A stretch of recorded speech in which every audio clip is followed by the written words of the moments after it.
From toxic waste to cheap goods, Africa has often been treated as the world's dumping ground. Now even people are being added to that list. The United States has struck a deal to report unwanted asylum seekers to Uganda, most of them with no ties to the country or even the continent.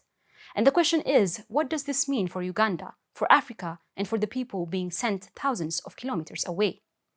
Hi, I'm Sina Exao, and this is Analytica Today.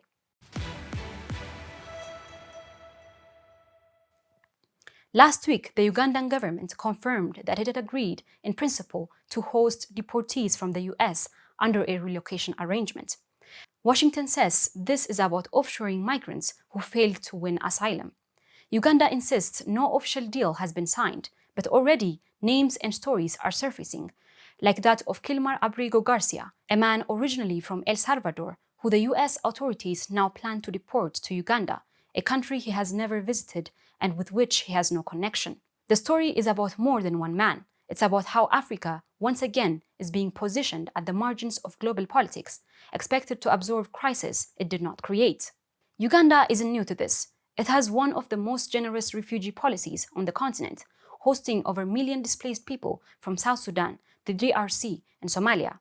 That track record is partly why the US and Europe see it as a partner, but this time their arrangement is different. These aren't Africans fleeing war or famine. They're asylum seekers, migrants, and rejected applicants, sometimes from Latin America or Asia, now being redirected to Uganda simply because Washington doesn't want them.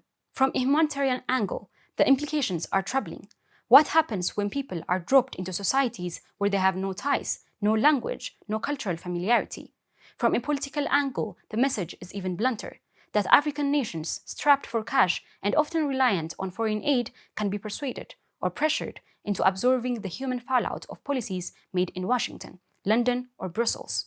The numbers aren't small. While exact figures remain under negotiation, US officials have spoken thousands over the next few years. And this isn't just the American idea. The UK tried and failed to send asylum seekers to Rwanda. The EU has openly discussed similar relocation deals, moving migrants offshore to North and East Africa. In effect, Europe and America are exporting their migration dilemmas, outsourcing them to a continent already burdened with hosting some of the world's largest displaced populations. Critics call it hypocrisy. At the very moment Western governments talk about a migration crisis from Africa, they are sending their own unwanted migrants into Africa. And they are not addressing the root causes: wars, climate change, economic inequalities, many of which the West has played a major role in fueling. For Uganda, the calculus is complicated. On one hand, such deals often come with promises of aid, investment, or diplomatic support. Reports suggest that Washington may offer funding packages to sweeten the arrangement. On the other hand, the risks are high. Hosting deportees could inflame social tensions, strain public services, and raise questions of sovereignty. Who decides who lives in Uganda? The Ugandan people or foreign power thousands of miles away? This is where the irony becomes clear. Africa is often told to manage its own migration challenges, to secure its border, to keep its people at home. Yet at the same time, powerful nations treat African soil as a convenient offloading zone for their own unwanted migrants. This is not the first time Africa has been treated this way, but the risks are now higher. Populations are growing, economies are fragile, and political discontent is rising.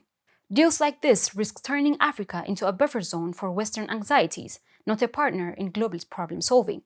And that raises a deeper question: how long will this go on? Uganda's deal with Washington may look like a small migration story, but it points to something bigger, a troubling pattern in how Africa is positioned in the global order, first as a source of raw materials, then as a dumping ground for goods, and now as a relocation site for people others don't want. What does this mean for African sovereignty? And what does it mean for people being sent here, not as partners, but as deportees? I'm Sina Exao, and this is Analytica Today.